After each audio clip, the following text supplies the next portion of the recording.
الحمد لله رب العالمين الصلاة والسلام على خاتم النبيين وعلى آله وصحبه أجمعين أما بعد فأعوذ بالله من الشيطان الرجيم بسم الله الرحمن الرحيم قال الله تعالى في سورة النحل أتى أمر الله فلا تستعجلوه سبحانه وتعالى عما يشركون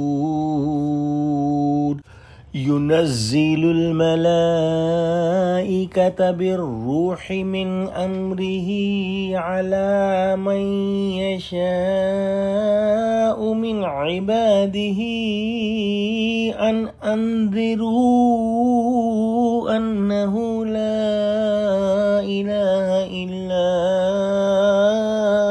أنا فاتقون۔ خدا کا حکم یعنی عذاب گویا آ ہی پہنچا تو کافرو اس کے لیے جلدی مت کرو۔ یہ لوگ جو خدا کا شریک بناتے ہیں وہ اس سے پاک اور بالا تر ہے۔ وہی فرشتوں کو پیغام دے کر اپنے حکم سے اپنے بندوں میں سے جس کے پاس چاہتا ہے بھیجتا ہے کہ لوگوں کو بتا دو کہ میرے سوا کوئی معبود نہیں تو مجھی سے ڈرو۔ الحمدللہ اللہ کے نام سے آج ہم نے سورہ نحل شروع کی۔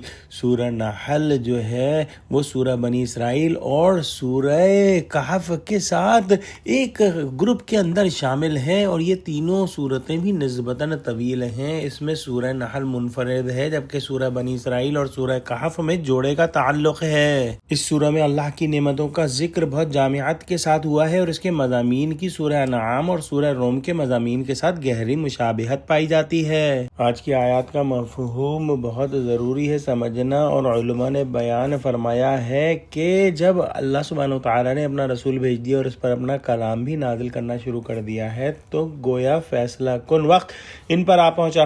اب معاملہ صرف مہلت دورانیہ کا ہے۔ ہمارے رسول اور ہمارے پیغام کا انکار کرنے والوں کو مشیت الہی کے مطابق کس قدر مہلت ملتی ہے۔ بہرحال اب جلدی مچانے کی ضرورت نہیں، اللہ کا عذاب بس اب آیا ہی چاہتا ہے، اس کے لیے بہت زیادہ وقت نہیں رہ گیا۔ اللہ سبحانہ وتعالیٰ پاک ہے، بلند و بالا ہے اس شرک سے جو یہ لوگ کرتے ہیں۔ آج کی دوسری آیت میں بالروح من امرہ سے مراد اللہ کی وحی ہے، یعنی حضور صلی اللہ علیہ وآلہ وسلم کو اللہ نے اپنی وحی کے لیے چن لیا اور اب صلی اللہ علیہ وآلہ وسلم کی طرف حضرت جبرائیل وحی لے کر آئے۔ یہاں پر لفظ امر کی وضاحت بھی ضروری ہے۔ سورہ اعراف میں آیا الا لہ الخلق والامر، یعنی آگاہ ہو جاؤ اس کے لیے خلق اور اسی کے لیے امر ہے، یعنی عالم خلق اور عالم امر دو الگ الگ عالم ہیں۔ عالم امر کا معاملہ یہ ہے کہ اس میں وقت کا عامل بالکل کار فرما نہیں۔ اس عالم میں کسی کام کے کرنے یا کوئی واقعہ وقوع پذیر ہونے میں وقت درکار نہیں ہوتا، بس اللہ تعالیٰ کا ارادہ ہوتا ہے اور اس کے کن فرمانے سے وہ کام ہو جاتا ہے، جیسا کہ سورہ یاسین میں آتا ہے انما امرہ اذا اراد شیئا ان یقول لہ کن فیکون۔ اس کا امر تو یہی ہے کہ جب وہ کسی چیز کا ارادہ کرتا ہے تو بس یہی ہوتا ہے کہ وہ اسے کہتا ہے کہ ہو جا اور وہ ہو جاتی ہے۔ اس کے برعکس عالم خلق میں کسی کام کے پایہ تکمیل تک پہنچنے میں وقت درکار ہوتا ہے، جیسے قرآن میں متعدد بار فرمایا گیا ہے کہ اللہ سبحانہ وتعالی نے زمین و آسمان 6 دن میں تخلیق فرمائے۔ اسی طرح دنیا کا سارا نظام عالم خلق کے اصولوں پر چلتا ہے۔ مثلا آم کی گٹلی سے کونپلیں پھوٹتی ہیں، پھر بڑھتی ہیں، پھر آہستہ آہستہ ایک تناور درخت بن جاتا ہے۔ سارے عمل میں وقت درکار ہوتا ہے۔ روح کا تعلق عالم امر سے ہے۔ عالم امر کی صرف 3 ہی چیزیں ہمارے علم میں ہیں، ملائکہ یعنی فرشتے، روح اور وحی۔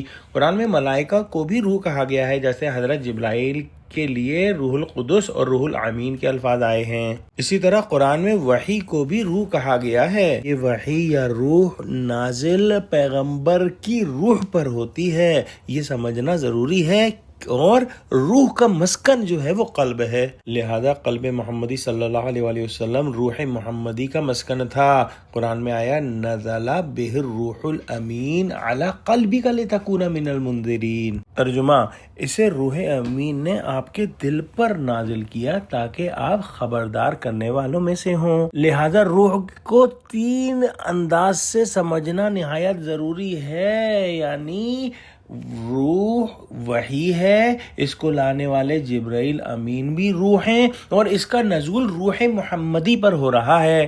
دعا کرتے ہیں کہ اللہ سبحانہ و تعالی ہم کو قرآن کا فہم عطا فرما، مسلمانوں کو متحد فرما، مسلمانوں کی مدد فرما، غزہ کے مسلمانوں کی مدد فرما، آمین وآخر دعوانا الحمدللہ رب العالمین، والسلام علیکم ورحمۃ اللہ وبرکاتہ۔